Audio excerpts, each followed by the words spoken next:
Our continued coverage after an officer shot in the line of duty in Stockton early this morning. The manhunt continues right now for the shooter. Our Bridget Biorlo has been there all morning long.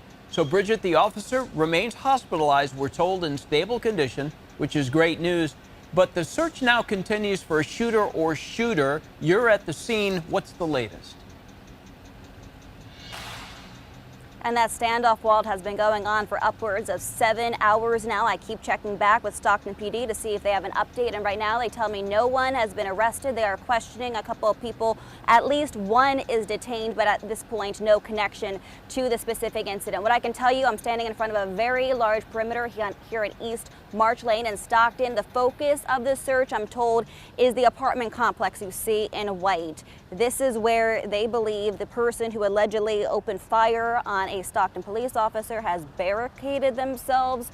And you can see a large police presence here. We have an armored vehicle, we have SWAT with tactical gear, a lot of flashing police lights as well. Very active scene several hours after the initial carjacking incident took place. So we have SWAT on the scene along with crisis negotiators, and their goal is to try to get this person to surrender. They are considered armed and dangerous after allegedly shooting at a police sergeant several times early this morning, striking him in the chest, sending him to the hospital. Thankfully, he's in stable condition because he was wearing a bulletproof vest. But the danger here in Stockton far from over, and the public is being asked to avoid the area until an arrest is made. Take a listen to the police department spokesperson who we spoke to a couple hours ago.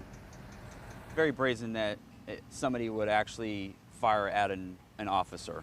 That is very scary for us. It's something that we are very concerned with. For the community in its whole, we do have a broad perimeter set up in that area where we believe somebody may be involved in that area, and that's where our primary focus is. So we do have that area contained.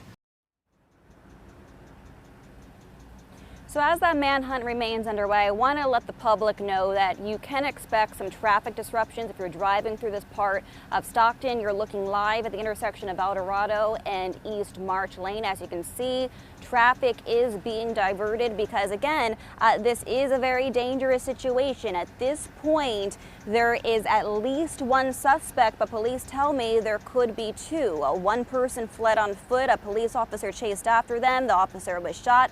But at this point, the department doesn't know, Walt, if the gunfire was coming from the person who was running or from someone else in the vehicle that was carjacked just after 3 o'clock this morning, Walt. Yeah, a good point. Somebody's at large with a gun who was brazen enough to shoot at a police officer, to shoot at anybody.